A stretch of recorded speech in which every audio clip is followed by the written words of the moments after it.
Good morning. Yes, it's me, Kenny Polcari, your host of the party. And today is Thursday, December 5th, 2024. And it is another spectacular day out here in South Florida. And how do you like my nice big green plant over there? Love that plant. In any event, here are the things you need to know to get your day started. So you got to ask, did JJ just tease us? Or did he really send us a signal about what's about to happen? And Alberto says, maybe we should slow down. Now, Alberto is the St. Louis Fed President. Trump nominates Paul Atkins, and Bitcoin charges through $100,000. The Dow pierces 45,000. The S&P kisses the trend line at 6,080 like I've been telling you. OPEC Plus is in a tangled web. What to do? And what do we have for dinner tonight? Well, we're going to have Feast of the Seven Fishes #2. The bay scallops and a truffle cream sauce. Delish. Okay, so J.J. Powell ignited a fire when he told us, and I quote, "The economy is strong, and it's stronger than we thought it was going to be in September when the Fed began reducing borrowing costs from a 2-decade high. The labor market is better, and the downside risks appear to be less in the labor market. And this can afford the Fed to be a bit more cautious as they try to find the neutral level, a level that neither stimulates nor restricts the economy." Now, in yesterday's note, if you remember, I said everyone was sitting on the edge of their seat as they await remarks by JJ, hoping for clues on what's next and hoping that he will actually take a stand and indicate that he supports a no rate cut decision next month, which, by the way, I do not think is going to cause the markets to implode. I said I actually think that long-term investors, like myself, would prefer that the Fed do nothing ahead of the passing of the torch on January 20th. And to this, we can add the narrative from St. Louis Fed President Alberto, right? Mussolini, but we just call him Alberto, who said that it may be time for policymakers to slow the pace of interest rate cuts amid higher desired inflation and declining concerns over the labor market. So, higher than desired inflation and declining concerns over the labor market. Just let that marinate for a minute or two. And then Trump ignites another fire when he nominates Paul Atkins, a crypto advocate, think as a cheerleader, as the new SEC chair when we finally kiss Gary Gensler goodbye, sending Bitcoin charging through $100,000, right? This morning is trading at $102,991. It's just extraordinary. And of course, let's not discount the continued excitement around the Mag 7 stocks, led by who else but Nvidia, up 3.5% yesterday, taking the whole group up 65% year to date. So think Nvidia's up 193%, Microsoft up 16%, Amazon up 43%, Google up 24%, Tesla's up 44%, Apple's up 26%, and the Meta is up 73%. So we can clearly see who's carrying the load. In addition, we heard from Marvell up 23% and Salesforce up 11% after they reported exciting results driven by what? AI, right? Are we seeing a common theme here? And this caused investors to jump in. Or did it? Listen to me. The Dow surged by 310 points or 0.7% to pierce 45,000, ending the day at 45,014. The S&P added 37 points or 0.6, taking it within 14 points of another century mark, 6,100. The NASDAQ jumped by 255 points or 1.3%. The Russell tacked on 10 points or 0.4. The transports gave up 22 points after giving up 35 points on Tuesday, 355 points on Tuesday. And the equal-weighted S&P ended the day flat, which tells you that the broader S&P was in fact weak versus what the indexes are telling us. Remember, the equal weight means that every stock carries the same weight rather than the regular index that allows the larger cap stocks to take control, which only means you got to pay attention to what is being said. If the equal weight is diverging, that means investors are becoming just a bit more cautious. And that makes sense after the 5.5% surge higher since the election with zero pullback. Which doesn't mean you panic. It just means you don't get drawn into the excitement as if you're missing out. Because if you are invested, you are participating, you are not missing out. So just sit tight. And to add to the excitement, France, right, the country, was thrown into chaos yesterday after the vote of no confidence led to the collapse of the Macron government, right? The geopolitical unrest doing little, though, in terms of causing widespread investor angst, which goes to my point that while geopolitical issues can cause short-term chaos, and they usually do, it hardly ever causes long-term damage. This morning, the CAC 40, right, which is the French index, is up 0.3%. But it's the only market center in the Eurozone, by the way, that is negative on the year, down 2.4%. All the other zones are up on the year.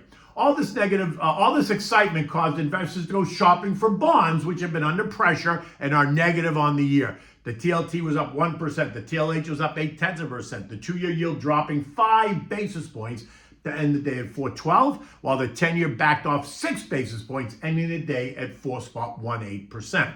Oil prices continued thrashing around, trading as high as 70.51, kissing the intermediate-term trend line that becomes resistance, only to back off and trade as low as 64.49 before closing at 68.54, failing to hold the short-term trend line at 68.70, which should have been support. The confusion is a direct result of the OPEC Plus meeting taking place in Vienna as we speak, where they face tough choices on how to stabilize the oil markets amid the conflicting headwinds, right? Do they extend the production cuts or not? Look, U.S. and non-OPEC production is surging. So they have to be careful how they approach this in order to not lose control and influence over policy and prices. But that just might be too little too late. My sense is that we're going to see lower oil prices in the months ahead as they tackle 3 key themes. Saudi, right? OPEC. Overproduction and internal discord among the OPEC members. Who's paying attention, who's violating the production, and all that stuff. Global demand weakness, right? Which I don't believe at all. I think it's a supply and demand issue, and supply is clearly overwhelming demand, which doesn't mean demand is weak. It just means there's a massive supply. So why, again, would prices rise? And there's the non-OPEC production, right? In any event, hold on to your dishdasha. Now, that's the traditional robe, the long ankle-length robe that the Saudi men wear. So just hold that tight. Now, gold continues to try to figure it out as it awaits Friday's non-farm payroll report and then next week's CPI and PPI inflation reports, right? Just days ahead of the final FOMC meeting for the year, remaining well within the latest trading range of 2650, 2680. Now, the triangle chart is coming to a point where gold either surges up and through 2680, which would see it trade as high as 2740, or it's going to fail and breach support at 2660, and that would take it down to the 2600 level. So you just need to pay attention and wait. Eco data today is all about the challenge of job cuts. The report offers insight into workforce reductions across various industries and regions, serving as an economic indicator of employment trends and business sentiment. Key functions of this report include: it tracks layoff announcements, it analyzes those results by regions, and then identifies the reasons for these losses. So you think cost cutting, market conditions, technology advancements. It also monitors future hiring intentions. In the end, economists and policymakers and street market strategists, whatever business leaders, use this report to gauge the health of the labor market and to make informed decisions related to employment policies and maybe future economic strategies. But the real focus is Friday's NFP report, so let's just not kid ourselves. Who's getting who? And U.S. futures are resting this morning. Dow futures down 6. The S&Ps are down 3. Nasdaq's down 25, while the Russell is off by 2. Street analysts all trying to figure out what J.J. said. Was he being hawkish? Was he being dovish? And as you can imagine, there is a wide range of interpretations. I'm in the camp that the Fed holds tight. At least that's what they should do. But there are those, such as Evercore, that are saying, and I quote, "We view this as slightly hawkish, but stopping well short of challenging the market's growing confidence that a December rate cut is the base case." This morning, Fed Fund futures still are showing a 70% chance of a rate cut, which is nuts to me. In fact, a December rate cut, if they cut in December, that just means that it's the inmates running the asylum as far as I'm concerned, because it's absolutely crazy that they're actually going to cut, or that people think they're going to cut. Anyway, European markets are mostly higher. The UK is the only one under a tiny bit of pressure. Spain is up 1.2%. Italy's up 0.8%. Eurozone is up 0.5%. Germany's up 0.4%. France is up 0.25%. As noted, the current French government has collapsed. But the Notre Dame Cathedral is once again Paris's crown jewel, set to officially reopen on December 8th, following extensive renovations after the April 2019 blaze that shocked the world. The collapse of the Macron government should not cause you to change your European investment exposure at all. Do not overthink this, okay? The S&P closed at 6,086, up 36 points. What did I tell you last week? If you drew the trend line, it suggested upper resistance at 6,080. I fully expected the Momo guys to push it there just because they could. And guess what? They did. What happens next is anyone's call. You know me, I'm not chasing, nor am I a seller either. New money is sitting in my government money market fund earning 4.25% interest while I wait. In the end, it's because patience is a virtue. Now, if you go to my written blog, you'll see I put a link in there to my Slate Stone contact page. If you click on it, just put KP in the message box, and I'll be happy to reach out to discuss creating a long-term wealth-building portfolio for you that's going to serve you and your family well into the years ahead. Because you have to remember, long-term investing is a marathon. It is not a sprint. You're not going to get there overnight. Stop thinking you are, because you're not going to get there overnight. Okay, so what do we have for dinner tonight? So this is the second recipe in the Feast of the Seven Fishes that we cook on Christmas Eve. This one is bay scallops and a black truffle cream sauce. So delicious. Now for this you need bay scallops, the tiny ones. You need olive oil, butter, heavy cream, white wine, shallots, garlic, black truffles, white truffle oil, salt and pepper, Brussels sprout leaves, just the leaves. You need fresh grated Parmigiana cheese, and you need the medium shells, or you need orecchietti, right? That's optional, but that's how we do it. Anyway, you can make this dish in about 15 to 20 minutes. Put a pot of salted water on the back burner to boil. Get it ready for when you need it. In a large skillet, you want to begin with a half a stick of butter and a splash of olive oil. Turn the heat up to medium.